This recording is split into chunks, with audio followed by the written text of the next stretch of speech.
Yep, and there we are. What's going on, everybody? It is your boy Eric, aka Young God, coming to you in this green dungeon right here, giving it to you real, raw, rugged, and I'm gonna let the person on the phone introduce himself, man. Who we got? Hey, it's Illmac. Man, how you feeling, man? Hey, man, I'm feeling good. I've been wanting to do this interview for a long time, man. I think this is going to be a good one. I think the people are going to enjoy this right here, man. What's been going on with you though? I appreciate you. I appreciate you having me, man. Yeah, facts, facts. What's been going on with you today, man? Um, shit, man. I've just been on the go, been super busy, just with I'm going on tour this month, starting at the end of this month, June, with Slum Village. I'm gonna be out on tour with them for like a month, and then just doing the music, and then this the rap off cartoon. Like you might have seen Ketchup versus Mustard, and just been trying to figure out the future of that, and having meetings and just running around trying to figure it all out. Definitely. Before we even get to rapping or anything, just looking at your battle raps or looking at you on the Ruin Your Day channel, you strike me as like a very just intriguing, interesting guy. And I feel like you are into like very interesting slash like nerdy things outside of rap. And I was just curious, like, what are things that just interest you, or maybe hobbies that you that catch your interest outside of rap music, or just battling in rap music? Um, well, I like I like reading a lot. Sometimes I fall off with it. Like I don't read as much as I would like to, but for the most part, I try to stay consistently reading. Like my favorite types of books are like deeper books with almost like a story narrative. Books like The Prophet or God's Degree, A Thought Experiment, or The Greatest Salesman in the World, Alchemist, like books like that. Tend to be what I lean towards most of the time. But reading, writing is something I profess to do, like on a literary level, beyond battle rap and music. Um, like that, like watching more cerebral movies. I like going hiking, you know what I'm Mm. saying? Staying active. But I'm trying to think. That's the main bulk of my time. If I'm not doing any rap related antics, is reading, writing, or trying to see the world and travel. Yeah, I was definitely gonna ask you, did you read books? Because I had a feeling you did. I hate reading a lot. Like I'm more of like a documentary guy. Like I like looking at Yeah, documentaries. Are yeah, I you? like documentaries too, for y- sure. I was definitely gonna ask you, did you have any documentaries that you would recommend to me? Damn, what's the last one I really watched? What comes to mind first?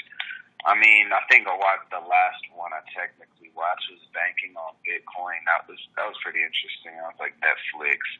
I forget what it's called. There's one. It's called what's it called? It's basically about the dude behind Trump's campaign. It's Mm-hmm. on Netflix. It's something like Playing Dirty or something like that. But it's an interesting documentary because it's basically about the campaign manager behind Trump's campaign, how he was involved with Nixon, Richard Nixon, like Watergate era and everything. But that was a real interesting one. Of course, 13 was dope. Yeah, I think those are probably the last like two or three that I actually watched. Yeah, I think it's interesting you bring up Bitcoin because I was looking at something. I don't know if it was a stream. It was something you was doing. You brought up Bitcoin before, and I don't know. Is that something like that also interests you? Because you seem like you know a little bit like about Bitcoin in that area. I'm gonna be honest, like I really don't know.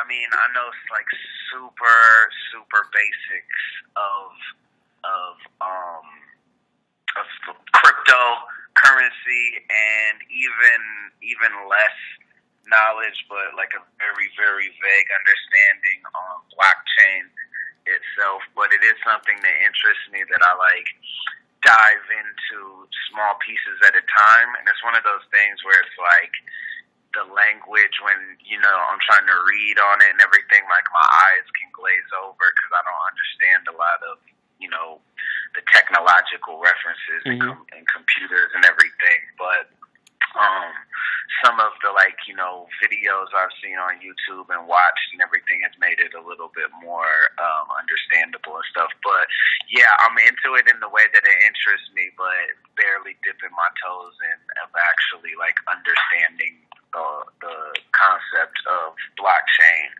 and crypto. Well, you say when you read it, you could barely understand the terminology. I was another question I was thinking or were you when you were in school? Did English interest you a lot? Because you seem to know a lot of very just big words, and I'm like, what is he talking about? Yeah, English was my favorite subject in school. Reading and writing were my two. I could have been failing every other class, mostly because I just didn't care about it or whatever, or just didn't do any homework at all. But I pretty much always had A's in English, A's or B's in English, because I love reading and writing from the time I was young, super young and couldn't read. My parents would read to me, my mom would read to me, and then they flipped the script once I started learning to read, where I'd read to them nightly. You know what I'm saying? And I think that kind of sparked it. And I always, before I got into making music or anything, in my head, I was going to be a writer. I wanted to be an author. So yeah, that's always definitely been a big interest of mine. Could you probably answer why? Why did that attract you so much compared to math or science? What was it about reading that was this is fun or this is cool? I think aside from sort of the influence of my mom reading to me when I was young and everything, I think if I had to guess, it's more in the lines of the story and what you can do with the story. Everything is a story, you know what I mean? History, his story, that's all, it's all a story passed down. And so I think that just really intrigues me, the stories we tell and how we can create them. It's super, kind of a freeing thing to create a story. You're creating an existence of, fictional or not, you're creating an existence. And that's always been, really interesting to me. Something else I noticed, not about you particularly, but just people that I know that reside on the West Coast, that they're very much like people from down here, because I'm from Florida. And I realized Florida people or Floridians and LA people, they kind of act, I'm not saying act the same, but we have very similar traits. And one of the things that I realized is that we both cannot relate to New York people that much. I don't know if you can agree with that, but I look at the ruin your day thing, and I pick up on the mocking of New York people, and I do the same thing. It's hilarious. I can't take them serious. I'm a black person, right? I'm a black look, I'm black, right? And I always tell people I really believe black people from New York are not the same black people from everywhere else. They act so different to me. The way their humor, just the pools be hey, it's mad gay, be it's just very it's so oh my goodness, I can go on and on about how much New York people aggravate me, but then in the same sense they're so intriguing because I've never seen anything it's looking at the Animal Channel. It's wow, it's just so it's I've never seen this before, but I love T-Rex. I love T-Rex. I love certain people from New York, but it's just so intriguing to me. Do you understand what I'm saying? No, I know what you're saying. Yeah, I mean, I think that it's its own. They got their own language, And yeah. In a way, I was actually randomly kind of segued into a similar conversation with my girl, and she brought up how it's very theatrical. Yeah. You know what I mean? From the way the dress. even when it's natural, but from the way they dress to the way it's talking, the way it comes out is very pronounced and Yeah. very theatrical. You know what I mean? And I think that's why it can be so entertaining. Yeah, you know.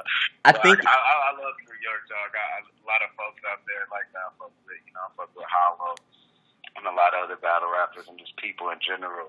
But yeah, I always give them a hard time. But they'll clap back. Like the other day, I was kicking in with Hollow out here, and he was like, "Oh, that's really bomb. That's bomb." And he was like trying to mock like the way I talk.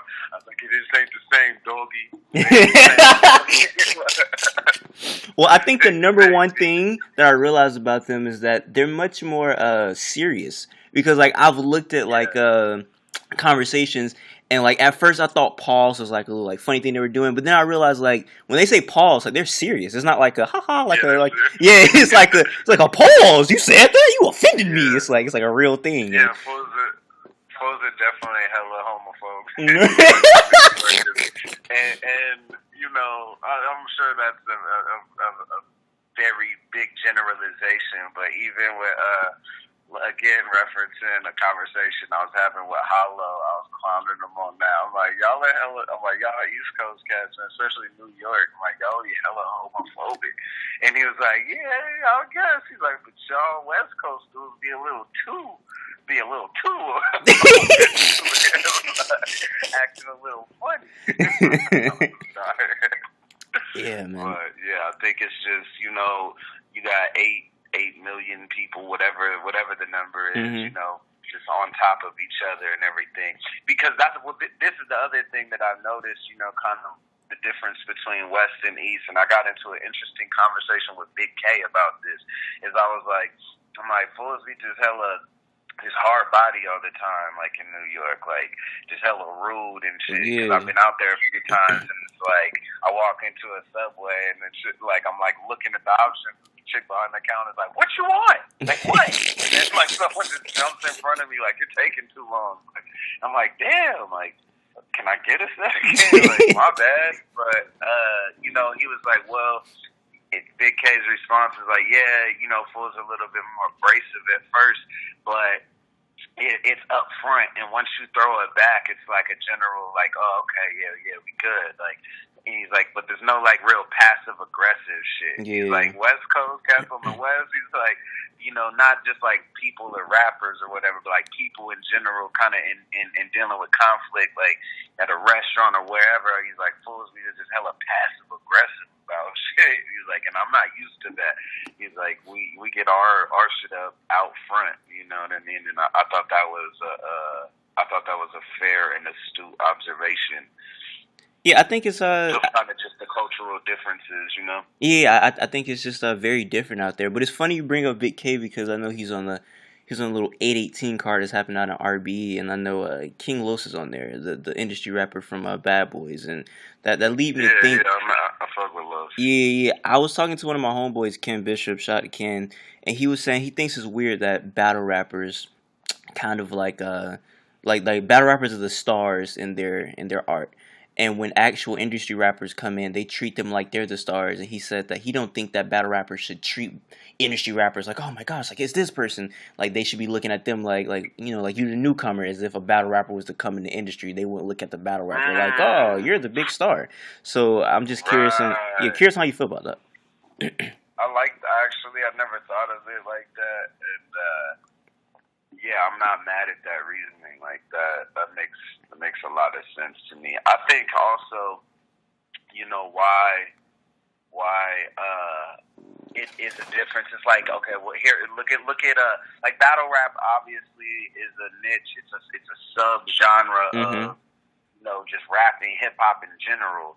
So look at say the N1 League, you know what I mean? Like you got your stars in the N1 League, but if LeBron came to an N1 game, fools will still be like, oh shit, it's LeBron. That's a fact. Because that's a while fact. they're two different lanes, you know, they're of the same they're of the same platform in general. Just, you know, battle rap's more of a subgenre. So when a star comes from, you know, the lane of, because that, we all listen to and are fans of hip hop Mm-hmm. and rap, and so when they come from that industry, it's not a huge crossover in the way of I think that the fan in us comes out because Mm-hmm. we're all still fans. You know what I mean? So I definitely think that your boy or whoever that said that has a good point, Yeah. and I can see why that. And I never thought about it till now, but I can see why that's a thing.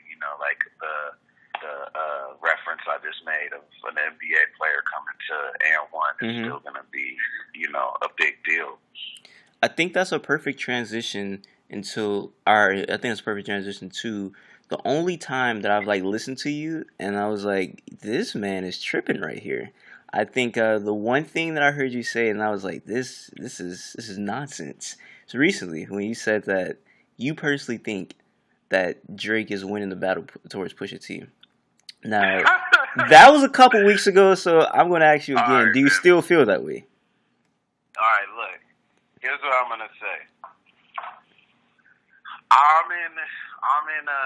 I'm in a building watching a battle, and there's one person that's clearly winning, and everyone else is reacting to this person's round, but I think the round is trash. Mm-hmm.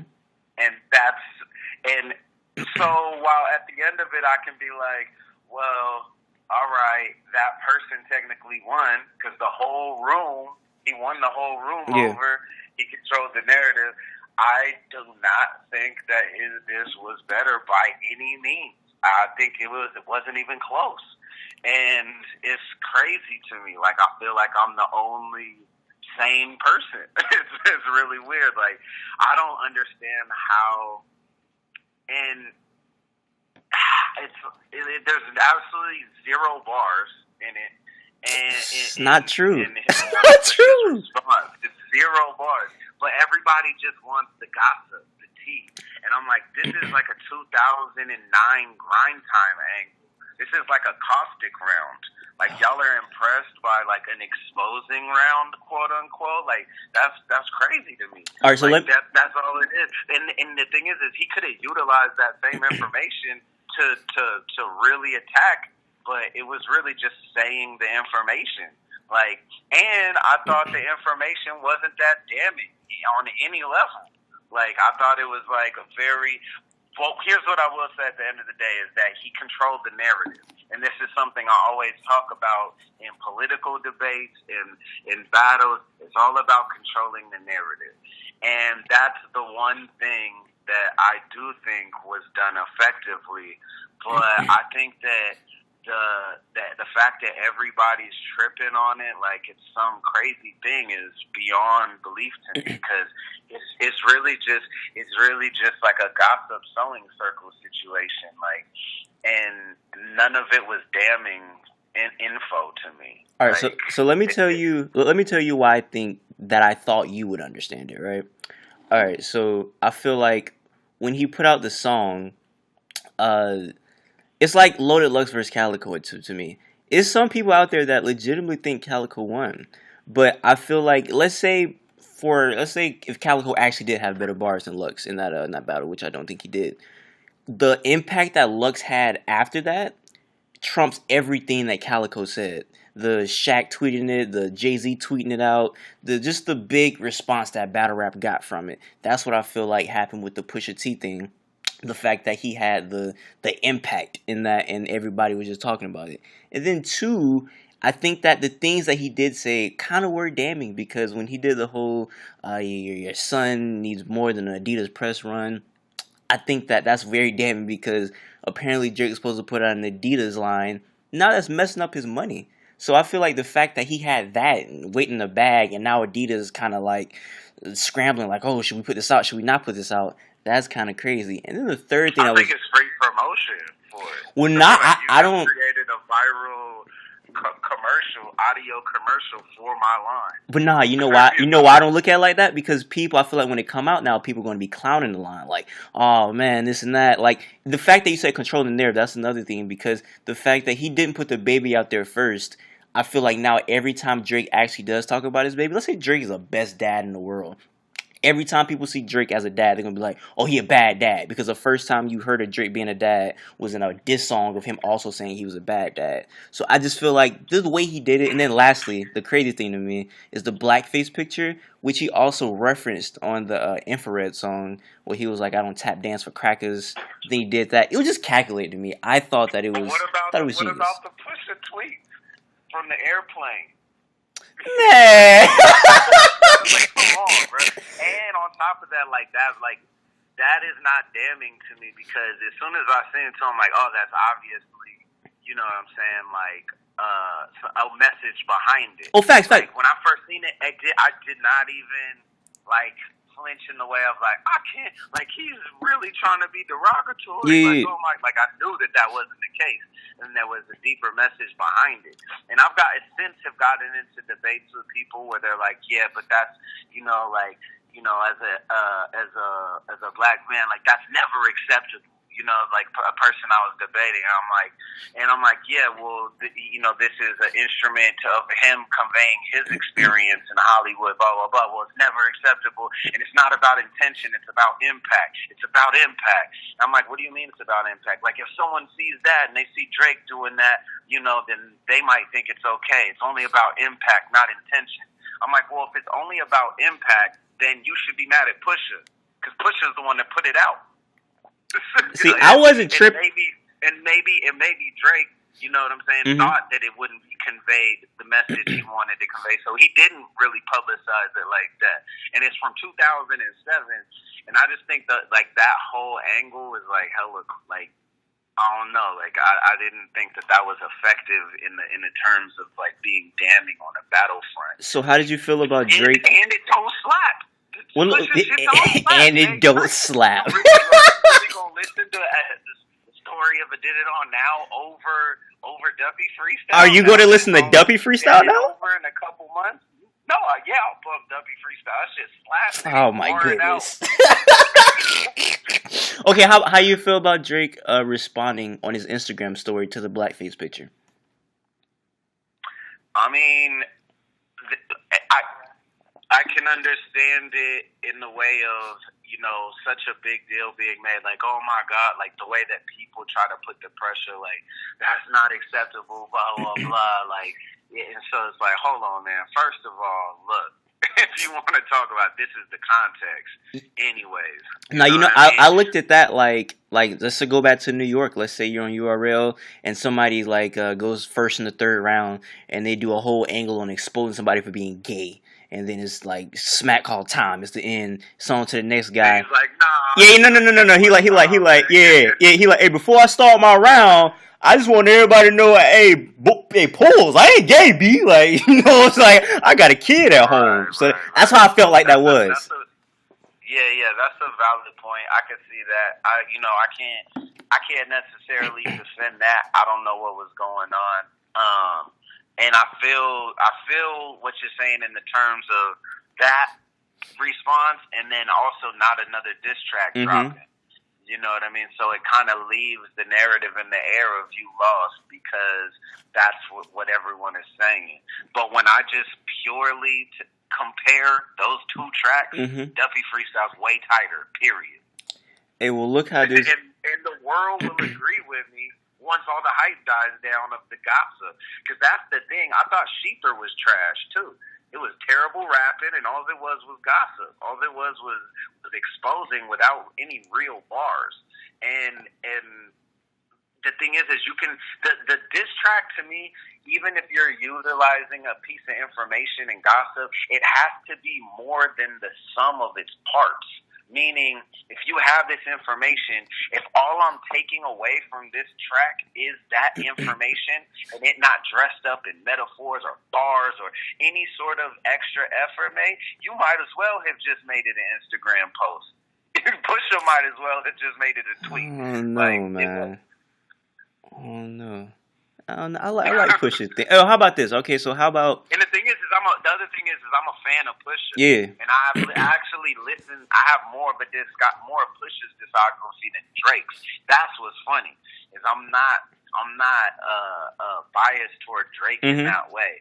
And I've even seen like people try to be like, oh, these battle rappers. I feel like maybe even subtweeting me because I've been vocal about like these battle rappers just caping for Drake. Yeah. You know, hoping he sees it, trying to get on. I'm like, first of all, anyone who is gonna argue that Drake is winning against the entire world purely for the sake of off chance he might reach out later this year, like there is no possibility because I'm tweeting that Drake is winning that he's gonna reach out and I'm gonna benefit in any fucking way.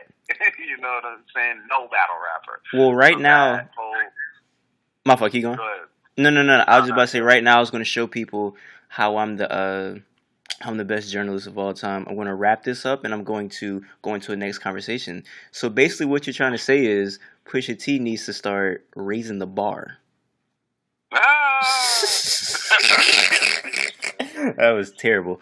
But nah, I mean, for real, I feel like I understand what you're saying about the Duppy freestyle having more bars, because I think it did have cool bars, although I don't think he really said too much. I think the hardest bars were towards Kanye, in my opinion, but it's whatever. I get what you're saying, but I feel like at the end of the day, you have to give him the W because Drake didn't come back, and I just feel like Addy Don freestyle was just too much to not come back like you had to, but I don't know, man. Yeah, like I said, the best metaphor I can say is I personally think that Duffy freestyle is better, but I'm in a room where the entire crowd, somebody else won the whole crowd over, so it's obvious that person won. Yeah. Even though I don't think their material was better. Yeah. You know. Yeah, I feel you. But nah, for real, Raising the Bar is it's a very good series, man. I think that's a really, really good series. I do like this little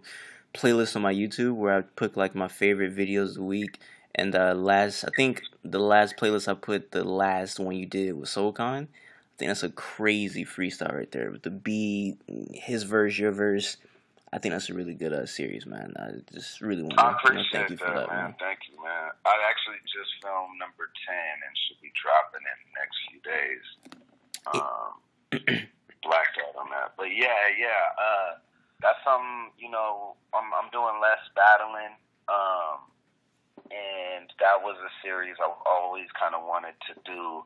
And I was like, well, you know, if I'm going to be battling less, you know, focusing more on, you know, writing, doing music, and a lot of these other things, I want to still sort of deliver the bars that, you know, fans want and keep my pen sharp, you know? So that's where Raising the Bar came from, was as I'm winding down on actually taking battles and stuff, I still want to keep the bars ready and keep the pen moving and sort of keep delivering on that front for my fan base, you know.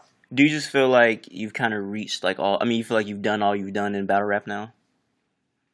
Yeah, I mean, it's more of a thing of I have to be inspired. To be honest, like battle rap isn't really inspiring me at all. Like. Any lately, you know, as much. Like, even watching battles, I do watch and stuff, and to be honest, like, I kind of temper a lot of my feedback and critiques as to not alienate the base, because a lot of it is just trash to me, and a lot of it of what people think is really tight is garbage to me.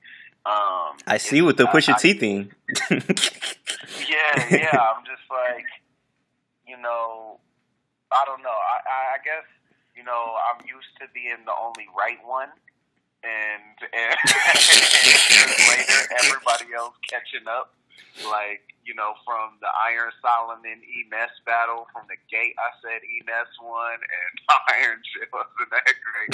And which, shout out to Iron, I fuck with Iron. He's like, God, but this is just a long time thing that it's like something I always brag about, because the world finally caught up. And it's like, oh yeah, E-Ness did win. I'm like, I told y'all that. It came out. Is there a recent battle? Won and I got crucified for it. Is there a recent battle you feel like that? Like everybody's like, oh, he got washed, and you like, nah, that other person definitely won. I can't think of one off top. I remember during the live stream, or right after of Hollow versus Arse, I remember seeing some people saying Arse won, and I was like, no way. No, that's definitely a I was like, minority. there's That's definitely a literally minority. I don't no think way. that's a minority. I don't think anybody thinks that. Yeah, exactly. But I don't know. I mean, I think it's pretty 50-50 on Tay Rock Hollow, but I thought Hollow got that in a close 2-1. I can't think of any off top that, as far as battle rap, that are super close like that. That the world will catch up later, aside from Drake, Pusha. It's not gonna happen. It's not gonna happen. I'm telling you. I promise you, that's No, not gonna happen. watching like 5 years, people are gonna be like, "Damn, we're tripping." I'm not gonna. I mean, I guess people did that with Ether and Takeover because a lot of people are like, yo, like years later, like Takeover was the better diss track. So, I mean, it's a possibility. Right. So, I don't That know. is one. That's Yeah, that possible. happened with. But I don't know. I think battle rap. I think is it's not that it's whack or anything like that. I think I have certain like pet peeves and stuff, and I still want to hear rapping when fools are battle rapping, and when it gets to this, everybody kind of doing this same like Shakespearean word breakdown thing where I can't even follow the rhythm. Like there is no rhythm, and it's just all about playing word games. Like I don't know, it's uninspiring to me. That being said, though, I'm not like very like super pessimistic about battle rap, and I have a lot of people I love watching. And a lot of it is the fact that I've battled everybody. I've done it for a long time, and I don't want to I want the only people I battle moving forward, are people that inspire me, and someone that'll up my pen. Those are always my best battles, are people that I'm worried if I'm going to be able to win. People like Ben, Big K, JC, Iron Solomon. Like, these are people that I was worried about their pen because I like their style. But yeah, I've been doing it a long time, and I'm like, I'll still pop in here and there, but I want to elevate and use battle rap for other things, like the rap off, like Yeah. like I want to do creative other things and still keep my hand in battle rap, like doing watch and the cartoon and other stuff. But I just want to do more and be more creative and tap other parts of my brain. I think it's crazy that you even did the rap off Ketchup versus Mustard thing because like every time I watch Run Your Day, you would just say like either interesting or funny things, and I would think like this man should have like a TV show or he should have like a podcast or something like that. And you came out with this.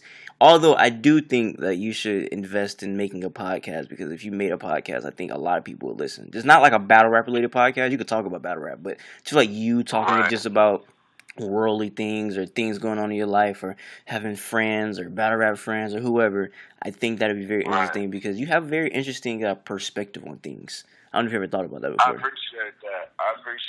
Yeah, I actually just moved and got this spot where I'm turning one of the rooms into like a more of a film, and recording studio in the way of like, not like recording like as in songs and stuff, but I want to start my own podcast and be able to film on my own and like, sort of have a setup like similar to like Ruin Your Day, but at my own place to where I can put out more content and be in more control and do more creative things and start other series. Like there's several other series ideas that I have for YouTube and stuff that I want to put out, but a podcast series is definitely at the top of the list. Like I want to start like a book club, like a YouTube book club where people can pick books and then I'll break down stuff and we talk about it, and a drinking game show where we I just team up with a bunch of rappers and do rap related drinking games and other stuff like that. I got a lot of ideas, but podcast is like literally the top of the list for the next thing I want to start doing consistently, the next series I want to start doing. Yeah, the book, and I'm talking about everything because I really feel like a lot of people, like when people see Ruin Your Day and they see you, Geechee Gotti, Illmac, I feel like that's like the dream team almost. People are like, oh, I gotta watch, because I feel like they also know that outside of you like breaking down the battle, you're gonna say things about other things. For example, a thing that I use in my daily life that you say you build credit. Like certain people build credit to do certain things or whatnot, and I feel like that's a very that's a thing that you could use in like daily life, because I feel like you have to build credit to be able to do certain things. So you have to, if you don't have enough credit, you're Yeah. not gonna be able to do it. So yeah, I think that's Right. a good idea. I think that's a really good Yeah, idea. yeah. It's a very. I think I want to say a comedian broke that down to me, and it was like the first time I think I became aware of the concept so blatantly. But yeah, about you gotta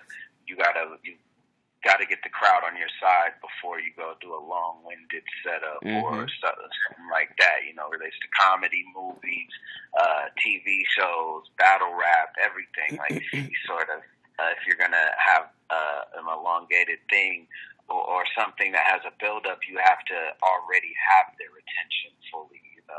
And it can be the same thing with making a joke with someone you just met, Yeah. in public. Like, See, okay, they've already decided they like me. Now I can make this joke. yeah, Where, and I actually goes right back to punch the. me in the face. I Otherwise, think that goes right back to the Drake thing, because I feel like if somebody like Kendrick Lamar did the blackface thing a long time ago, I feel like he's somebody who speaks about a lot of social issues and just things like that. So people be like, oh, he probably did it for this reason. But a lot of people didn't look at it like that, because nobody puts Drake in social issues or social activist or fucking Martin Luther King. Like nobody thinks of him like that. But people think of like Kendrick or somebody like J. Cole like that. So I feel like he didn't build enough credit for people to even defend him. You know what I'm saying? right. I could see that perspective. I just put it in context with it being not part of his rap persona and Facts. part of his acting persona, and his 11 years ago and he at that time even his music was more on the conscious side of things, like underground music in that time. I feel you. But yeah, no, I feel what you're saying. Yeah, you definitely have to. People have to adjust. In order for you to make a bigger move. You know what I'm saying? You have to lull them. You have to lure them in. You know what I mean? Before they'll bite the hook. Yeah.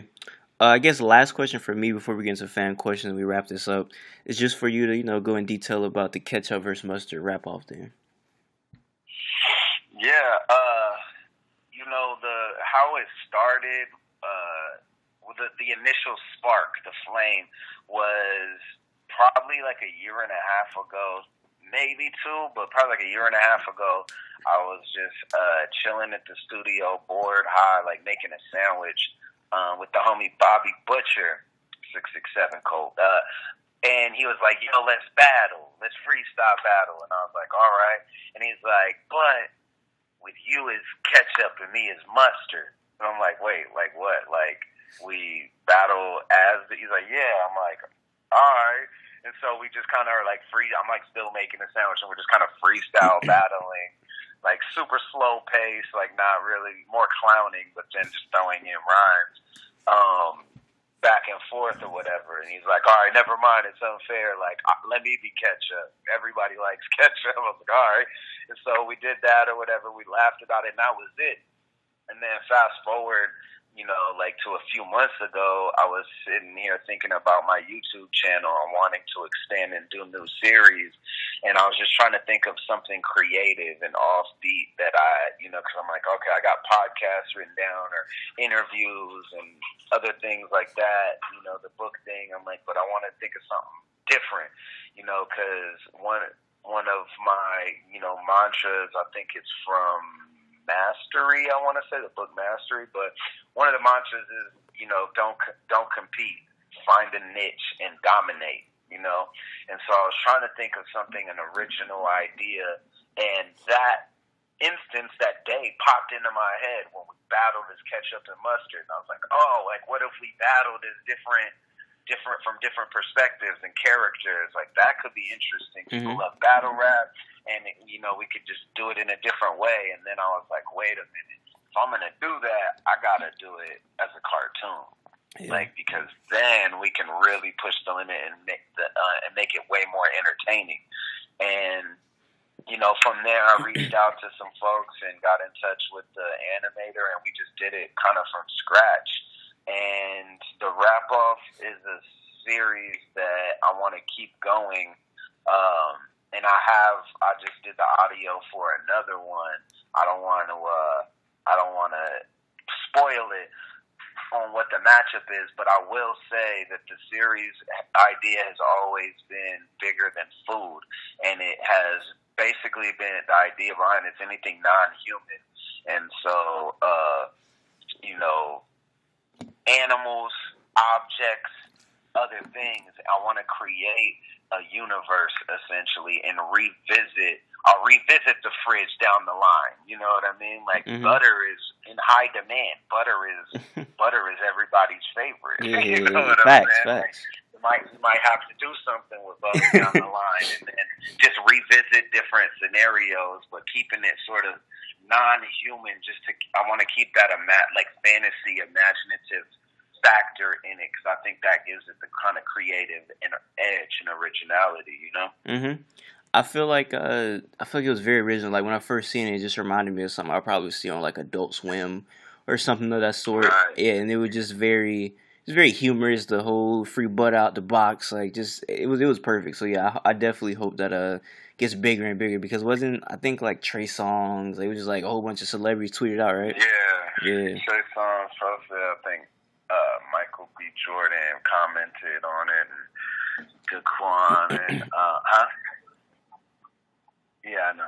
And then it's been going around. It's crazy. I mean, it's well over like 8 million views, kind of across all the socials, and I've been having conversations and meetings and stuff with different platforms, and I'm definitely just trying to find the best home for it and the best way to turn this into, like, put the gas on it and turn it up a notch, what I mean? And do as much as we can with it.